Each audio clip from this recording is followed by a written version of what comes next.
sebenarnya cinta di awal itu kita bisa mengendalikan kok. Ya, kita bisa mengendalikan, kita bisa meminimalkan agar itu tidak terjadi. Caranya gimana? Ya jangan terlalu banyak berinteraksi mungkin. Kalau sudah timbul rasa kagum ini, kenapa? Kecil nanti tambah besar, jadi besar. Jadi kecil ya sudah selesai, jangan sampai dia menjadi besar. Ya, kita balik lagi bahwa yang terbaik itu yang di rumah itu loh yang terbaik. Banyak cara yang membuat kita jadi nggak bosan. Kita mengingat lagi salah satunya yang saya sebutkan tadi mungkin Mbak Vika ya. Kita mengingat momen-momen yang romantis kita di awal-awal.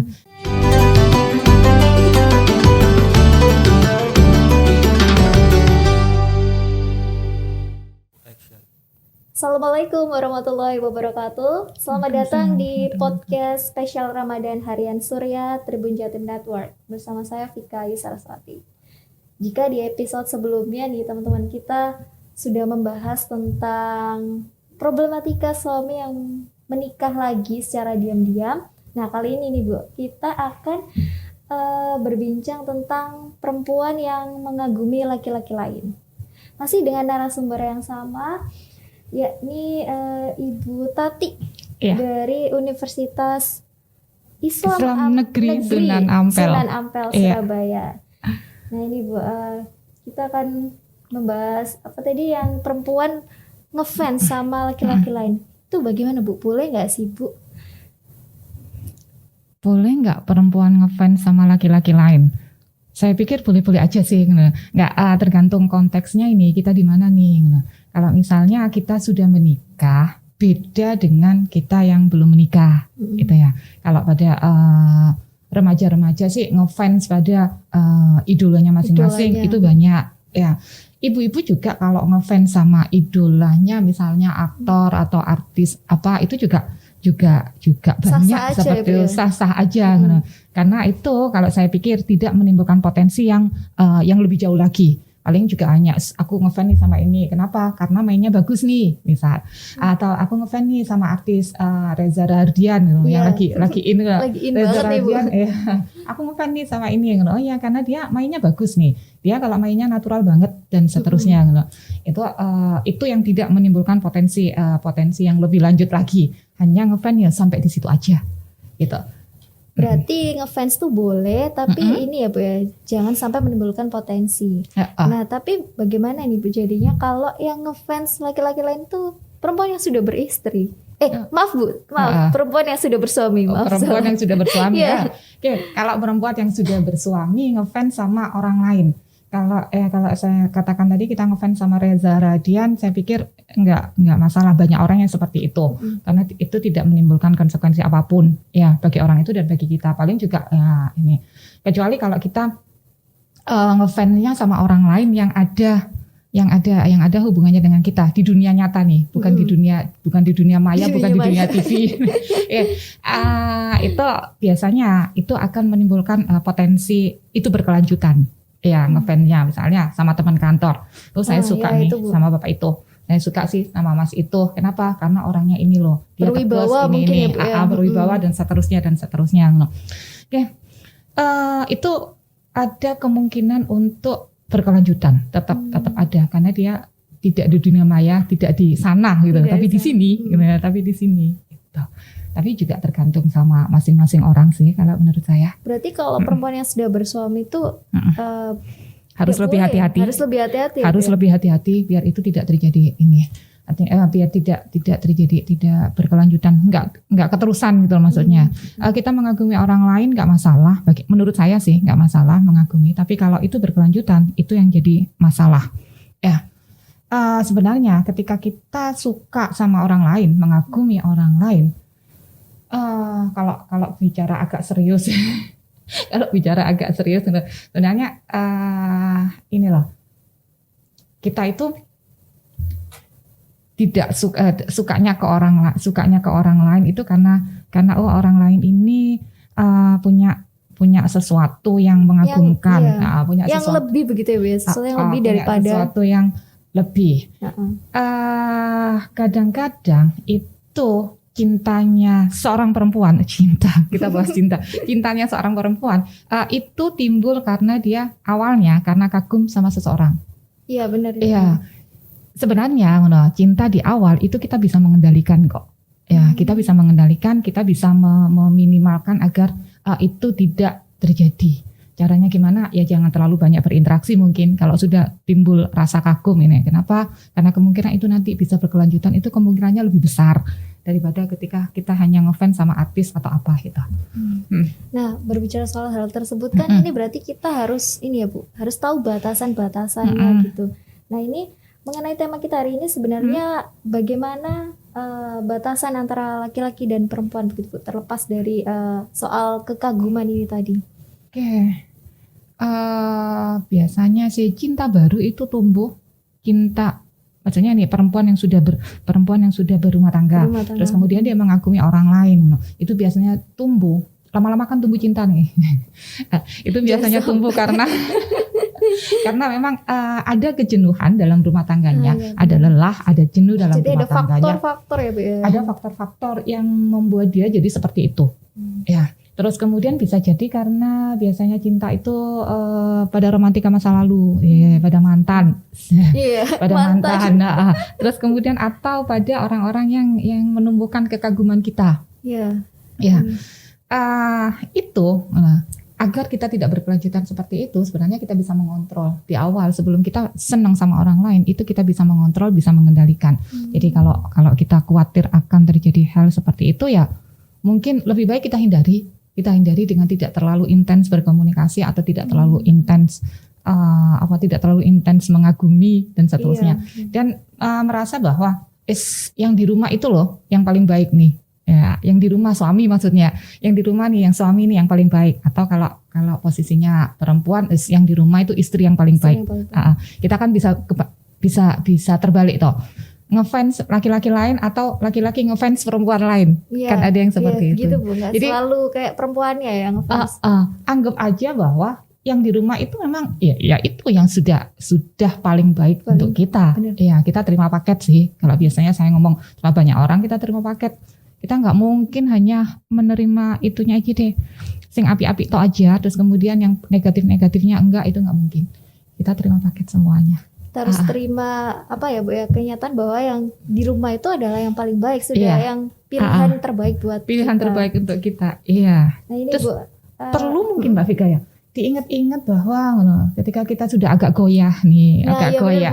Momen goyah ini momen goyah itu karena lelah, karena jenuh dalam rumah tangga, jenuh dalam rumah tangga itu kadang-kadang membuat kita jadi sedikit goyah. Jadi kita perlu untuk fokus pada itu tadi, bahwa yang di rumah itu adalah yang terbaik untuk kita. Terus kemudian inget-inget lagi deh masa-masa gitu ya Bu ya, masa-masa dulu tuh gimana cara mendapatkan, susah kan? Iya, susah kan gitu. Bahwa ketika kita menikah sama seseorang itu kan berarti saat itu kita cinta banget sama orang itu, ya kita suka banget sama orang itu. Kita inget-inget lagi masa-masa cinta kita, Jadi kita ketemunya nanti, oh iya ternyata sebegitu bahagianya. Jadi kayak terhindar gitu ya dari godaan itu tadi, kagum dengan. Di luar memang banyak orang yang mengagumkan. Rumput tetangga ya Bu ya, memang selalu hijau. Rumput tetangga selalu hijau, katanya gitu. Iya. Nah ini Bu, tapi karena itu tadi mungkin yang Ibu bilang ada faktor kejenuhan. Tapi lalu bagaimana Bu, boleh nggak sih istri itu kayak melirik gitu ya, melirik laki-laki lain sampai pada akhirnya cinta sama laki-laki lain tuh Bu. Nah, apakah itu sudah termasuk kategori perselingkuhan? Ngelirik laki-laki lain. Maksudnya ya kayak suka banyak hal tentang yang laki-laki itu. Iya. Saya katakan tadi bahwa cinta di awal itu bisa kita kontrol. Ya, kita kontrol, kita kendalikan agar itu tidak jadi keterusan. Berarti ya jangan dilakukan seperti itu. Ada beberapa orang menyatakan kalau itu sudah termasuk micro teaching ya. Micro teaching yang itu adalah perselingkuhan kecil, kecil nanti tambah besar, jadi besar. Jadi kecil ya sudah selesai, jangan sampai dia menjadi besar. Ya, kita balik lagi bahwa yang terbaik itu yang di rumah itu loh yang terbaik. Berarti sebaiknya jangan gitu ya Bu ya. Jangan masuk kategori perselingkuhan yang kecil, tapi kecil kalau dipupuk itu bisa jadi besar. Yang besar itu yang bahaya nanti. Jadi makanya sesuatu yang menimbulkan potensi untuk kita melakukan ini selain yang fan dan berkelanjutan itu mending kita cut kita cut aja sampai di situ, nggak ada gitu. Lalu bagaimana Bu ya, kayak misalkan kita itu kalau misalnya ada keperluan nih sama kayak laki-laki lain itu atau kayak cara bersikapnya tuh seperti apa Bu? Misalkan ada keperluan yang mengharuskan kita kayak bertemu dengan laki-laki lain itu. Mengharuskan kita bertemu dengan laki-laki lain itu tidak menutup, maksudnya kita kan nggak selalu sama yang suami kita itu kan Bu. Maksudnya kita juga tetap berinteraksi dengan laki-laki lain. Nah, bagaimana Bu supaya nggak sampai terjadi tadi ya ngefans sampai kagum gitu. Cukup maksudnya di situ aja kayak berinteraksi selayaknya saja. Selayaknya misalnya di tempat kerja nih, kita nggak mungkin juga di satu tempat kerja itu perempuan aja semuanya, tidak selalu seperti itu. Kadang-kadang laki-laki, perempuan, terus kemudian butuh berinteraksi juga, ya. Sewajarnya bagi saya, ketika berinteraksi, terus kemudian tetap menganggap bahwa yang di rumah itu adalah yang paling baik. Terus kita berusaha untuk cerita mungkin ke pasangan kita, ke suami kita di rumah, Mas, aku punya teman loh. Itu namanya ini. Itu kan kita lebih terbuka ke suami kita, dan saya itu lebih aman untuk kita ketika kita cerita ke suami kita, saya punya teman ini loh di sini loh, saya punya teman ini, orangnya ini, rumahnya ini, rumahnya di sana, punya anak ini, itu lebih terbuka gitu ya, lebih terbuka. Tapi kalau kita menyembunyikan apalagi ini ya, Mas, saya tadi diantar pulang loh sama itu, Mas A ini tadi. Kalau suami kita kalau suami kita sebelumnya sudah tahu cerita tentang Mas A ini tadi, saya pikir itu tidak berkepanjangan sih, dan kita tetap juga harus menjaga kepercayaan sih. Suami kita percaya dan kita harus menjaga kepercayaan itu tidak terjadi apa-apa di luar sana. Karena nggak mungkin kita menghindari di rumah aja, atau hanya bergaul dengan sesama perempuan aja, atau laki-laki hanya bergaul sesama laki-laki aja, karena di lingkungan kerja juga laki-laki perempuan juga berinteraksi secara intens ya. Nah ini Bu, terus bagaimana nih kalau seorang perempuan mengagumi kayak artis-artis tadi kan Ibu bilang kalau kayak misalnya kagum sama Reza Radian gak apa-apa. Nah tapi kalau bagaimana sampai kagumnya tuh luar biasa gitu Bu, kayak kan ada nih Bu yang kayak yang biasanya terjadi di masyarakat tuh, ada yang kayak perempuannya, istrinya tuh ngefans sama artis Korea Bu, sampai punya misal saya punya albumnya gitu. Begitu juga misal yang laki-laki Bu, misal suka nonton artis siapa begitu ya, wanita, sampai selalu nonton konsernya teman itu, bagaimana Bu? Apakah tetap boleh atau sebaiknya seperti apa? Sebaiknya ketika kita ngefans sama seseorang, ya sebatas ngefans aja sih. Kita kan tahu batasan ngefans aja sama lebih dari ngefans, gitu kan. Ngefans aja sama lebih dari ngefans, kita pasti sudah tahu batasan masing-masing. Jadi biar nggak melampaui batas, ya memang kita harus ngontrol diri kita. Jangan sampai itu lebih dari ngefans, ya kan. Kalau yang di TV, kalau yang di dunia maya, kita bisa ngontrol mungkin ya. Tetapi kalau di tempat kerja atau apa, kadang-kadang kita nggak bisa ngontrol. Atau ada yang gini deh Mbak. Saya ngefans aja nih sama seseorang nih. Saya ngefans aja seseorang di dunia maya. Artis aja deh. Saya ngefansnya banget sama artis Korea misalnya kayak gitu ya. Itu lebih tidak bisa dikontrol mungkin, karena kita kadang menganggap bahwa nggak mungkin lah terjadi apa-apa aku sama dia. Tapi kalau teman sekantor, teman sepermainan, kita lebih bisa mengontrol. Ada yang seperti itu. Jadi kembali lagi ke orangnya masing-masing. Tetap ya harus pandai-pandailah kita mengontrol kayak itu. Ngefans boleh, menurut saya sih ngefans boleh. Terus tapi tidak lebih dari itu. Nah ini Bu, selanjutnya ada kayak perasaan kagum itu ya Bu ya kan, seseorang bisa kagum sama orang lain itu tidak hanya dari fisik ya, misalkan kayak perempuan itu cantik atau laki-laki itu tampan, tapi juga biasanya lihat dari kayak perbuatan lainnya, kayak misal laki-laki ini soleh ya, kayak alim banget. Nah itu boleh gak sih Bu sampai kayak pada akhirnya kita tuh memuji laki-laki lain tapi melupakan sama suaminya sendiri, itu bagaimana Bu? Memuji laki-laki lain dan melupakan suami sendiri, jangan sampai jangan sampai. Ketika satu kondisinya itu belum menikah ya kan, belum menikah, dia masih sama-sama single dan belum menikah. kemungkinan hal itu nggak masalah sih. Kalau Ya, belum menikah ya. Kalau Bu? belum menikah itu nggak masalah, sebelum janur kuning itu melengkung. Kita masih punya kesempatan untuk memilih dan dipilih. Kalau emang kita sudah menikah, berarti ketika kita memutuskan untuk menikah, berarti kan kita harus terima paket ini. Terima satu paket nih. Jeleknya iya, bagusnya juga Bener, iya. Bu, jangan Positif. kayak bagusnya aja. Iya, bagusnya aja, kita juga nggak bagus-bagus amat kok. Iya nggak? Kalau kita maunya sama orang yang positif tok, ya. Terus kemudian saya nggak mau negatifnya deh, saya hilangkan aja negatifnya. Saya juga tidak selalu positif aja, pasti juga ada negatifnya di diri saya. Jadi kita belajar untuk terima paket, pasangan kita juga belajar untuk terima paket. Ya, kalaupun bagaimana caranya untuk biar nggak ngefan, ya itu tadi kembali lagi ke kita. Pokoknya yang terbaik itu adalah suami saya. Mas, Yang terbaik itu adalah istri saya. Iya, yang gitu terbaik ya, Bu, itu ya. istri saya, terbaik itu suami saya, kayak gitu deh.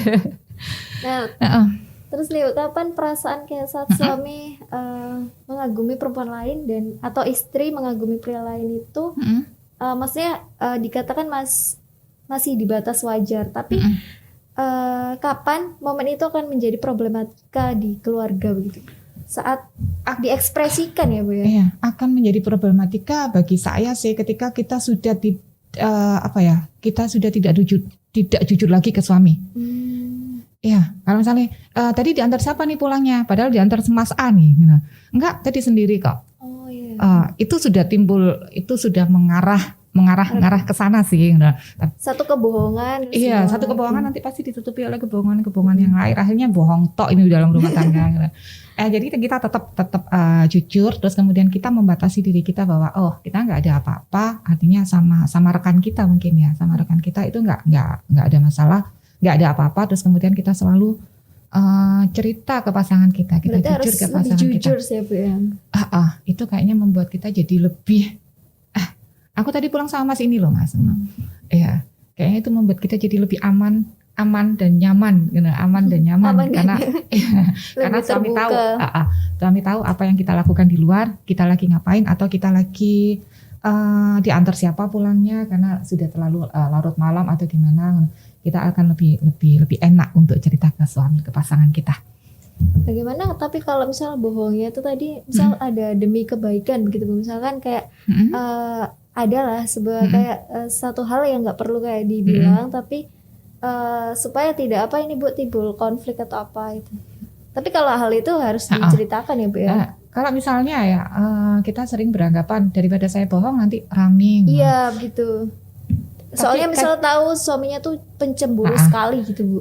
Kita nggak nyadar kan ya, kita nggak nyadar kalau kita ngomong sekali berarti nanti kita bohong sekali, ditutupi akhirnya juga akan ketahuan dan itu akan menjadi masalah yang lebih masalah besar. Baru. Iya, jadi mending rame di saat itu aja, tapi setelah itu dikomunikasikan dan selesai. Biasanya seperti itu daripada di ini enggak kok aku tadi enggak pulang sama Mas A kok, padahal tadi diantar pulang. Lama-lama kan jadi ketahuan. Kebohongan itu pasti akan ketahuan suatu saat nanti. Tidak sekarang, besok, kadang besoknya itu pasti akan ketahuan dan itu akan semakin akan Bu ya, masalah rumah tangga nanti Bu jatuhnya. Nah ini Bu ada pertanyaan selanjutnya ini saat kekaguman diekspresikan ya Bu di hadapan pasangan, hal itu bisa menyulut kecemburuan dan kemarahan. Nah itu bagaimana Bu cara menyikapinya? Kalau misalnya kita nih ya, kita suka nih sama artis di TV itu, terus kemudian kadang kita kan ngomong, kayak kita selalu diceritakan terus ya Bu, misalnya kepada suami kayak saya tuh ini ngefans sama ini, terus akhirnya konsisten terus diceritain itu kan nggak boleh ya Bu, akhirnya bisa cemburu suaminya. Kita balik lagi aja ke posisi dibalik aja. Kalau misalnya suami itu ngefans sama artis siapa, atau nggak perlu artis deh, istrinya orang tetangga kita di depan, kayak itu loh cantik, dia selalu pintar masak, iya, bagaimana kita itu pasti sakit hati. Jadi kalau mau seperti itu kita lihat sih.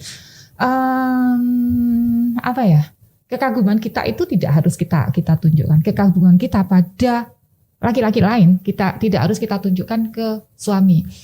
Karena kembali lagi kalau suami kita kagum sama orang lain dan itu diceritakan kayak istrinya itu jatuhnya tuh nanti dibanding-bandingkan terus ya Bu. Iya, Sakit. Sakit itu kalau dibandingkan itu. Berarti kayak tidak usah ya Bu. Misalkan kita kagum sama tetangga tadi cukup disimpan dalam hati. Mungkin gitu. hanya sekali aja sih boleh. Oh iya. Sekali, dan itu tidak perlu kita ulang dan kita ulang. Itu akan membuat kita sakit hati. Sekali aja kadang bikin kita sakit kan ya. Sekali tok itu bikin kita sakit. Apalagi besoknya atau minggu depannya kita ngulang. Kayak gitu loh Mas, aku belikan ini loh, kayak Mas itu loh, tetangganya itu loh, ngono. Saya yakin itu akan jadi bumerang untuk kita nanti. Nah lalu gimana Bu ya caranya istri gitu Bu ya untuk berhenti kayak tidak terlalu menunjukkan kekaguman kepada pria lain. Maksudnya selain tadi yang Ibu bilang flashback kayak ini loh suami saya yang terbaik. Kalau opsi lain Bu? Opsi lain apa ya? Nah, iya, tidak menutup kemungkinan kita akan ketemu sama orang-orang yang pria-pria lain di luar sana. Biarlah kita ketemu sama semenarik apapun, kita akan ketemu banyak orang yang menarik. Pria misalnya, kalau kita wanita ya, kita akan ketemu banyak orang yang menarik di luar sana. Tapi biarlah hal itu tidak mampu mengubah rasa cinta kita pada suami. Biar deh orang itu menarik, tapi yang paling baik itu suami saya kok. Tetap saya cinta sama suami saya kok. Tapi untuk rasa cinta itu kan tetap harus dipupuk ya. Tetap harus dipupuk biar rumah tangga itu nggak jenuh, kita nggak lelah, jadi kita merasa fresh ya, kita merasa fine aja di rumah tangga kita. Berarti kayak tadi Bu kembali lagi kayak terima paket ya Bu, orang ini terima sudah paket, suka dukanya ya sama ini ya udah kayak nggak usah lihat yang lain gitu ya. Kita ingat ya komitmen kita di awal kalau kita sudah berumah tangga ya, kita ingat komitmen kita di awal, kita mau ngapain sih, kita tujuannya apa sih, gitu. Tapi gimana nih Bu, misal ada momen yang kadang kan dalam rumah tangga juga ada momen bosan dan lain-lain, akhirnya yang itulah Bu yang memicu kadang kita melihat kayak orang lain, jadi akhirnya kayak lebih suka sama yang kayak apa ini Bu pria lain. Jangan dibikin bosen dong. Jangan sampai bosen. Caranya ada banyak cara yang membuat kita jadi nggak bosen. Kita mengingat lagi salah satunya yang saya sebutkan tadi mungkin Mbak Vika ya.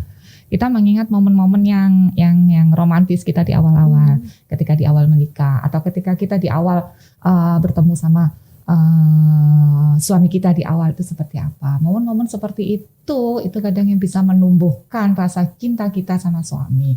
Terus momen berdua itu juga penting sama suami. Momen berdua, kita punya anak 4 nih misal, anaknya 4, anaknya 5. Sesekali anaknya itu, sesekali ya, bukan tiap hari, sesekali mungkin perlu dititipkan ke mbaknya atau ke orang tuanya atau apa. Kita me time, me time atau quality time sama suami gitu. Nggak, setelah itu kita kembali lagi ke dunia nyata bahwa kita punya anak 4, kita punya anak 5, kita kembali lagi ke rutinitas kita.